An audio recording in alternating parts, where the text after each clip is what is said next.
हमने यहाँ तपोवन एनटीपीसी के नजदीक जो हेलीपैड है वहां से उड़ान भरी है और यहाँ से जो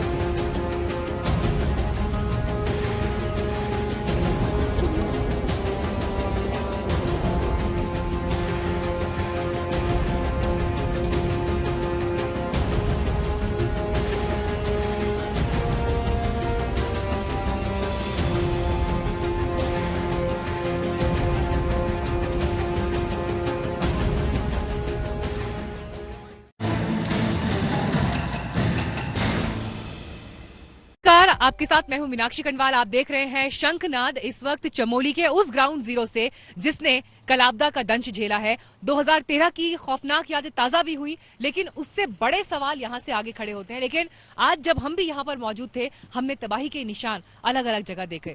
एक तरफ टनल में रेस्क्यू ऑपरेशन अभी भी चल रहा है, तो दूसरी तरफ मैं मौजूद हूं इस वक्त रैनी गांव के ठीक सामने, जहां पर आपको ये रोशनी इस वक्त दिखाई दे रही है घरों में जलती हुई। लेकिन ये सिर्फ लाइट है, दिलों में जो रोशनी है वो धीरे धीरे मध्यम होती जा रही है, क्योंकि इस गांव के भी 5 लोग लापता हैं। अभी तक उनका कोई सुराग नहीं मिला और जितना वक्त बीतता जा रहा है चिंता और ज्यादा बढ़ती जा रही है। उस वक्त खौफ कैसा था उसको आपको समझाने के लिए मेरे साथ 2 निवासी गांव के इस वक्त मौजूद है। उदय हमारे साथ हैं, गांव के प्रधान हमारे साथ मौजूद है।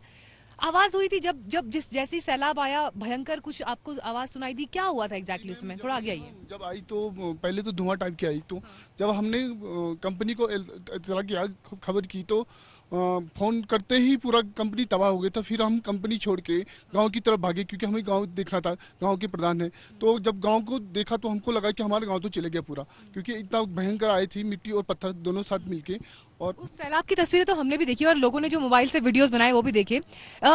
रात का वक्त लोगों ने ऊपर जंगल में बिताया, क्यों करना पड़ा? इसलिए कि बार बार जैसे 5-5 10-10 मिनट के बाद थोड़ा रुक रहा है, फिर आवाज आ रहा है उस जगह से, फिर जैसे आ रहे कंपन जैसे, तो लोग इससे कहीं ज्यादा खतरा ना हो तो लोग अपने घरों से छोड़ के जंगल के ऊपर जो सुरक्षित जगहों पे चले। देखिए ये खौफ का वो मंजर था जो इनकी यादों में इस वक्त ताजा है। लेकिन रेस्क्यू ऑपरेशन किस तरह से दिन भर चला और अभी भी वहां पर 40 लोग फंसे हुए हैं, इस पर हमारी ये खास रिपोर्ट देखिए।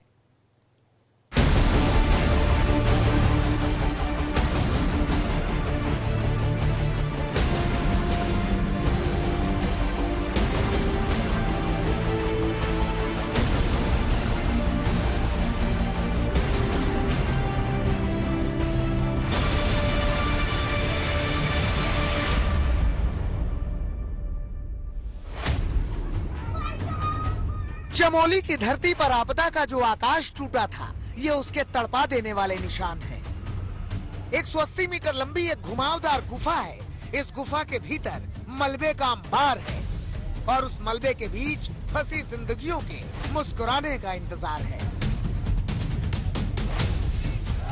बद्री विशाल के जयकारे के साथ ऑक्सीजन सिलेंडर और मास्क लगाकर टनल में प्रवेश कर रहे हैं एनडीआरएफ के जवान, ताकि बचाई जा सके इस टनल में फंसे लोगों की जान।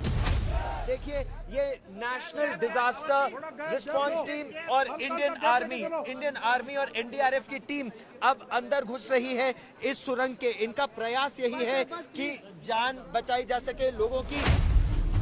ग्लेशियर टूटा तो इस इलाके का भूगोल बदल गया। किसी को कुछ समझने का मौका ही कहां मिला था। तपोवन में एनटीपीसी की दूसरी टनल को खोलने की कोशिशों में लगातार मुश्किलें आ रही हैं। पहले यहाँ पर मैनुअल अंदर जाने की कोशिश की गई, लेकिन उसके बाद अब दोबारा एक बार फिर से जेसीबी की मदद ली जा रही है। और क्योंकि ये कहा जा रहा है कि ये 1.5 किलोमीटर से लंबी टनल है और जो मलबा है वो कई फीट तक अंदर भरा हुआ है। रेस्क्यू में एनडीआरएफ की 11 टीमें लगी हैं, आईटीबीपी की टीमें लगी हैं, एसडीआरएफ की टीमें लगी हैं, उत्तराखंड पुलिस के जवान लगे हुए हैं, ताकि किसी भी तरह से टनल में फंसे लोगों को सुरक्षित निकाल लिया जाए।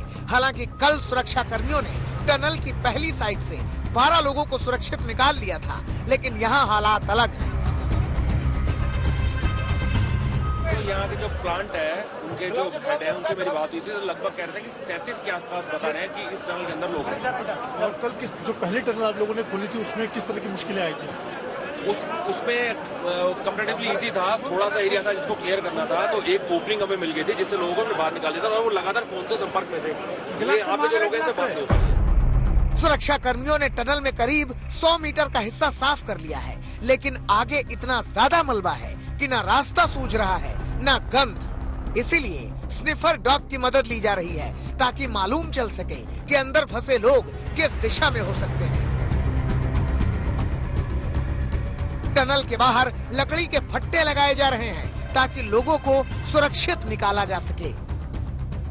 चुनौती ये है कि जो ये मलबा आप देख रहे हैं, इस मलबे की तो यहाँ से शुरुआत हो रही है, लेकिन जो सुरंग का मुख्य द्वार है, दरअसल वहाँ पर भी मलबा काफी है और जो लोग अंदर फंसे हुए हैं, जो डीजीपी ने भी हमने बातचीत करते हुए बताया कि करीब 30 ऐसे लोग हैं, जो 30 से ज्यादा लोग ऐसे हैं जो भीतर फंसे हुए हैं। चैलेंज इस वक्त यही है कि पहले मलबा हटाया जा पाएगा, उसी के बाद उन लोगों की क्या कंडीशन है, वो जीवित अवस्था में है या किस अवस्था में है, या उसके बाद तय हो पाएगा। और यही इस वक्त प्रायोरिटी भी है। अब देखिए मलबे जो है वो दलदल जैसा है, इसलिए इस पर चलकर जा पाना मुमकिन नहीं है, तो इसके लिए मशीन यहाँ पर लाई गई है और लकड़ी के बड़े बड़े फट्टों को यहाँ पर लगाया गया है ताकि जो लोग अंदर मौजूद है उनको उन्हीं फट्टों के जरिए बाहर निकाला जा सके। तपोवन ने जो सहा है वो कहा नहीं जा सकता, बस उम्मीद की जा सकती है कि इस मलबे से मुस्कुराती हुई जिंदगी निकल आए। हमारी टीमें लगी हुई है नीचे खोजने की, श्रीनगर डैम तक मैक्सिमम लोग मिलेगी जो है, तो इतनी ये तो फाइनल पोजीशन है। जहाँ तक हादसे की बात है, हादसा वन टाइम हादसा है, उसके बियॉन्ड नया हादसा नहीं आया है। और जो एक टनल थी, छोटी टनल, उसको हमने खोल के कल उसमें से 12 लोग रेस्क्यू हुए पूरी तरह से। दूसरी बड़ी टनल को कल से खोलने का प्रयास जारी है। सुरक्षा कर्मी जी जान लगाए हुए हैं, उन्होंने आकाश पाताल एक कर दिया है। किसी भी सूरत में कहीं से भी लोगों को बचाने का अभियान है ये।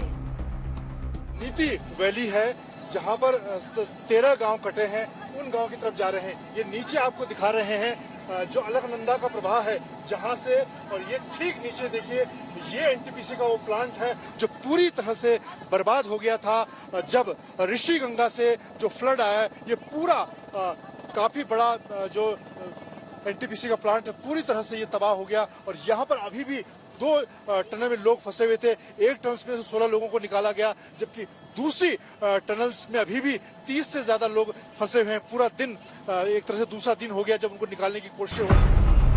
सुरक्षा कर्मी तो लोगों की जिंदगी बचाने में लगे ही हैं, लेकिन उनके दिलों पर क्या गुजर रही है ये वही जानते हैं जिन्हें अपने परिजनों की अब तक खबर नहीं लगी।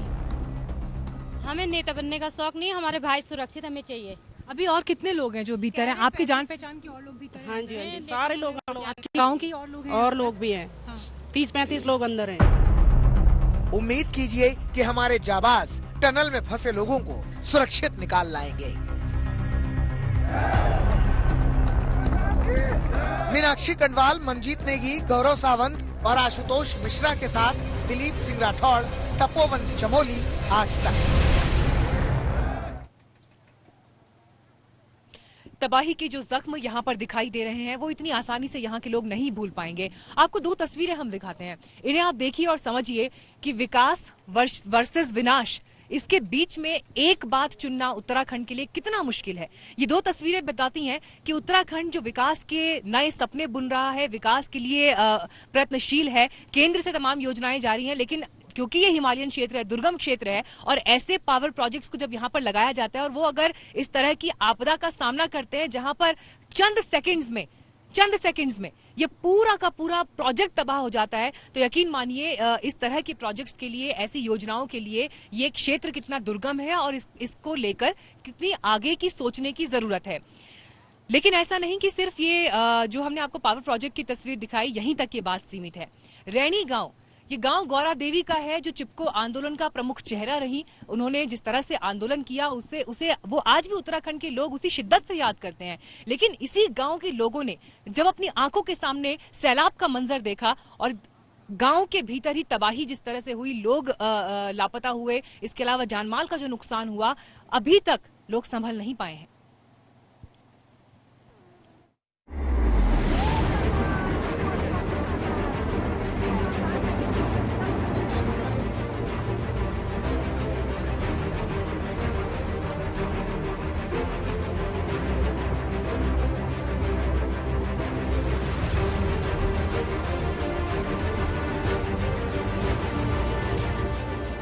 सैलाब उठा, तबाही मची और पीछे छोड़ गया बर्बादी का वो मंजर जिसकी गवाही चमोली के रैणी गांव की ये तस्वीरें दे रही है। यहाँ पावर प्रोजेक्ट था, कंपनी थी, कर्मचारी थे, मगर ये सब थे अब मलबे से। और आइए इस वक्त सीधे चलते हैं मेरे सहयोगी मंजीत नेगी के पास। उनके साथ इस वक्त उत्तराखंड के मुख्यमंत्री त्रिवेंद्र सिंह रावत मौजूद हैं। मीनाक्षी, आपदा के बाद पिछले 2 दिनों में दूसरी बार मुख्यमंत्री यहाँ पर अभी प्रवास के लिए पहुंचे हैं और अभी लगातार मौके पर मौजूद हैं। इस वक्त हम तपोवन में मौजूद हैं, जहां पर नीचे टनल के अंदर जो लोग फंसे हैं उनको निकालने का काम चल रहा है। अभी अगर दूसरा दिन है, कुछ लोग अभी फंसे हुए हैं, क्या स्थिति है मुख्यमंत्री जी? देखिए, अब जो रेस्क्यू ऑपरेशन चल रहा है काफी नजदीक पहुंचने की संभावना है। लगभग 50 मीटर के आसपास जाने को शेष रह गया है और ये अनुमान लगाया जा रहा है कि जो स्लज जो आगे बढ़ा है उसके आगे वो नहीं बढ़ा होगा और वो लोग वहां पर सुरक्षित होंगे। तो 2-1 घंटे बाद कुछ जानकारी, अच्छी जानकारी मिल सकती है। इस संभावना के साथ वहां पर ऑपरेशन चल रहा है। अगर अभी तक के 2 दिन के ऑपरेशन की बात करें, जो कुल कितने लोग इसमें अभी गायब, मिसिंग हैं, कितने शव आप लोगों ने बरामद कर लिए हैं, कितने आसपास के गांव प्रभावित हुए हैं? देखिए, अभी जो मिसिंग थे वो 203 के लगभग लोग थे, जिनमें से 24 शव के बरामद हुए हैं और बाकी को ढूंढा जा रहा है, क्योंकि काफी जो दलदल है वो वहां पर है, कई 20-25 मीटर गहरा तक है, तो उसमें उनको ढूंढने की कार्रवाई चल रही है। जो हमारी रेस्क्यू टीमें हैं, सेना है, आईटीबीपी है, एनडीआरएफ है और एसडीआरएफ है, वो सब अपने जान जोखिम में डालकर और रेस्क्यू ऑपरेशन में लगे हुए हैं। एक सवाल ऐसा लगता है कि 2013 की जो केदारनाथ की आपदा थी उस में जो कमियां रही, इस बार उनको पूरा करने के लिए सरकार ने, केंद्र सरकार ने पूरा जोर लगाया और एक नई दिशा में काम किया। देखिए, जिस संवेदनशीलता के साथ माननीय प्रधानमंत्री जी इसकी स्वयं जांच कर रहे हैं या दिशा निर्देश कर रहे हैं, ये कल्पना कर सकते हैं कि कल आप देखिए 24 घंटे के अंदर अंदर 5 बार प्रधानमंत्री जी ने स्वयं फोन करके मुझसे बातचीत की है और कहा कि मुझे फिर रात को अपडेट दीजिए। जब प्रधानमंत्री जी इतनी गंभीरता से किसी समस्या को ले रहे हैं, उसी का परिणाम है कि तमाम जो यहाँ पर आर्मी हो, एयरफोर्स हो, यहाँ तक नेवी तक को भेजने की तैयारी थी। तो भारत सरकार की ओर से जितनी गंभीरता से और तत्परता से इसको लिया गया है, वो बिल्कुल ये कहना चाहिए कि बेमिसाल है। मैंने भी, जब मुझे जानकारी मिली तो मैं भी तुरंत 15-20 मिनट में ही देहरादून से मैंने प्रस्थान किया और हमारी जो यहाँ का प्रशासन है, एसडीआरएफ है, तमाम जो यहाँ पर सबसे पहले आईटीबीपी जो यहाँ पर क्योंकि स्थानीय थी, तो रेस्क्यू ऑपरेशन ने शुरू कर दिया था। मैं समझता हूँ कि ये आपदा का समय है और इस समय अगर हमारे सबसे पहला कोई प्राथमिकता है तो जिनको बचाया जा सकता है उनको बचाना है। आखिरी सवाल, आप दूसरी बार यहाँ पर पहुंचे हैं, कब तक आपको लगता है कि हालात यहाँ पर सामान्य हो जाए, खासतौर से जो लोग फंसे हैं और जो कनेक्टिविटी ऐसा है, कनेक्टिविटी के लिए सेना से और जो बीआरओ यहाँ पर सारी सड़कों को देखता है, तो उसके जो चीफ इंजीनियर हैं मिस्टर राठौर, उनसे मेरी कल ही बात हो गई थी और वो कहीं बाहर थे और वहां से वो रात तक ऋषिकेश पहुंच गए थे। अभी हमारे पास यहाँ पर जो वैली ब्रिज है वो 54 मीटर का उपलब्ध है। ये इसके लिए हमको 60 मीटर चाहिए, तो उसके लिए तैयारी चल रही है। मुझे लगता है कि 8-10 दिन इसमें या थोड़ा कम समय भी लग सकता है। यहाँ पर ये वैली ब्रिज हम बना देंगे। बहुत धन्यवाद। तो मुख्यमंत्री त्रिवेंद्र सिंह रावत जो दूसरी बार इस मौके पर पहुंचे हैं, जहां पर इस वक्त भी जो रेस्क्यू का काम है, खासतौर से जो दूसरी टनल में अभी भी 35 से ज्यादा लोग फंसे, उनको निकालने का काम चल रहा है, वो लगातार यहाँ पर समीक्षा कर रहे हैं। उनका कहना है कि यहाँ पर सभी एजेंसियां, एसडीआरएफ, एनडीआरएफ से भारतीय सेना, वायुसेना, सभी युद्ध स्तर पर खासतौर से जो लोग अभी फंसे उनको बचाने का काम कर रहे हैं। कैमरामैन रितेश के साथ मंजीत नेगी।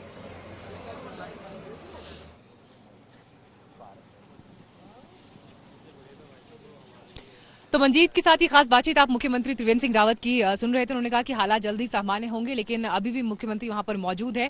पर सवाल फिर वही कि जो परिस्थितियां अभी बनी हुई हैं, आखिर पीड़ितों को राहत कब मिलेगी। आज तक की टीम जब ग्राउंड पर पहुंची, ग्राउंड पर हमने क्या क्या देखा, इसकी ये एक कलेक्टिव रिपोर्ट देखिए। जो ऋषि गंगा पावर प्रोजेक्ट है वो पूरी तरह से बर्बाद हो गया। हम आपको दिखाने की कोशिश करते हैं तस्वीरों में। और एक बड़ा पुल और एक यहाँ पर एक जो प्राइवेट कंपनी का पावर प्रोजेक्ट था वो पूरी तरह से बर्बाद हो गया। यहाँ पर भी करीब 40 लोग जो कर्मचारी थे वो इस प्रवाह में बह गए।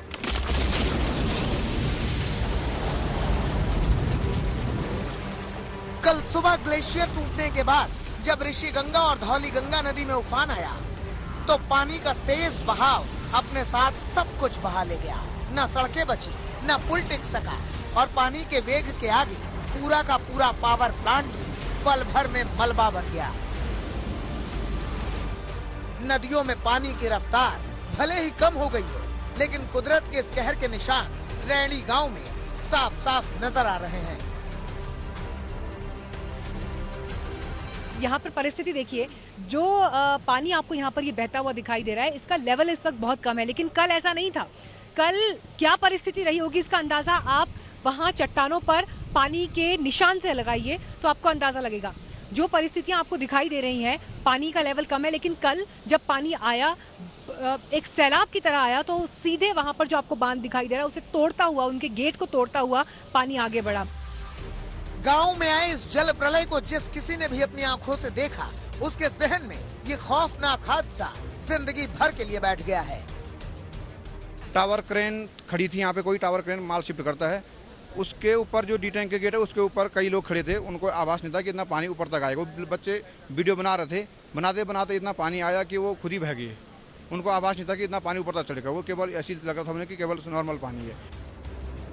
साफ है कि पानी इतनी तेजी से गांव तक पहुंचा कि लोगों को अपनी जान बचाने का मौका तक नहीं मिला। ग्लेशियर टूटने के बाद चंद मिनटों में ही पूरा गांव मलबे से पट गया। ये आज तक के कैमरे पर पहली तस्वीरें हैं रैनी गांव की, उस जगह की जहां एवलॉन्च हिट हुआ था और तबाही का क्या मंजर वो लेकर के आया है, ये इस कैमरे पर देख रहे हैं। ये आज तक पर एक्सक्लूसिव तस्वीरें हैं उस रैनी गांव की। चूंकि यहाँ पर सड़क कनेक्टिविटी बह गई है, यहाँ तक पहुंचने के लिए हमें लगभग पूरा एक पहाड़ का रास्ता कच्चे रास्तों से होकर गुजरना पड़ा है। और आपको बताऊं, हमारे पास जो धवल सिंह हैं, ये प्रत्यक्षदर्शी हैं, इसी गांव के रहने वाले। इनके सामने सारी घटनाक्रम हुई। लेकिन एक बार आपको नंदा देवी जो शिखर है वहां उस इलाके की तस्वीर दिखाते हैं। ये सारा ग्लेशियर है, सूरज की तपती रोशनी के चलते कुछ भी देख पाना मुश्किल है। वहां से ग्लेशियर बर्फ का टुकड़ा जैसे ही नीचे आया और वो कुछ ऐसा सैलाब लेकर के आया कि मानो 2013 की वो जो भयावह तस्वीरें थी वो लोगों के जहन में आ गई। रैणी में जहां 2-2 पावर प्रोजेक्ट थे, वहां अब सिर्फ मलबे का अंबार है। सब कुछ तबाह हो गया। रैणी पावर प्रोजेक्ट में काम करने वाले कई लोगों का कुछ भी पता नहीं है और अपनों की तलाश में उनके परिजन दर-बदर भटक रहे हैं। मेरा जो भतीजा है वो अभी ड्यूटी गया था, ऊपर से उसने देखा तो पहले तो वो भी नीचे आ रखा था, किसी कागज को लेने के लिए ऊपर चला गया था। वो ड्राइवर है तो भेज दिया होगा किसी सर ने। जैसे वो आया उसने देख, तब तक ये फ्लड आ गया। ये सब जो भी यहाँ पे हुआ ये सब आ गया, टनल पे पानी भर गया। और उसने ऊपर से देखा और सीधे रोते रोते हमें फ़ोन किया घर में।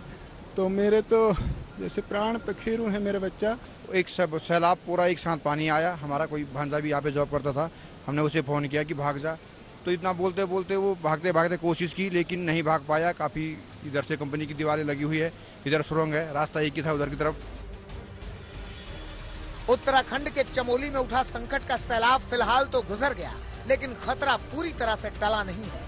ग्लेशियर के टूटने से रैली गांव में झील बन गई है, जिससे नदियों में पानी बढ़ रहा है। ऐसे हालात को देखते हुए रेस्क्यू ऑपरेशन में जुटी टीमें चौकन्ना है और तपोवन से लेकर हरिद्वार तक हाई अलर्ट है।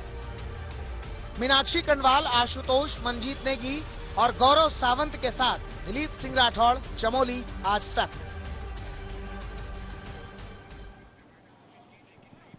और खबर ये भी है, प्रधानमंत्री नरेंद्र मोदी ने उत्तराखंड के हालात को लेकर अहम मीटिंग की, जिसमें गृह मंत्री अमित शाह उनके साथ शामिल थे, बीजेपी के राष्ट्रीय अध्यक्ष जेपी नड्डा उनके साथ शामिल थे और उत्तराखंड के सांसद इस बैठक में उनको ब्रीफ कर रहे थे। तो करीब से प्रधानमंत्री भी यहाँ के घटनाक्रम पर, परिस्थितियों पर नजर बनाए हुए हैं।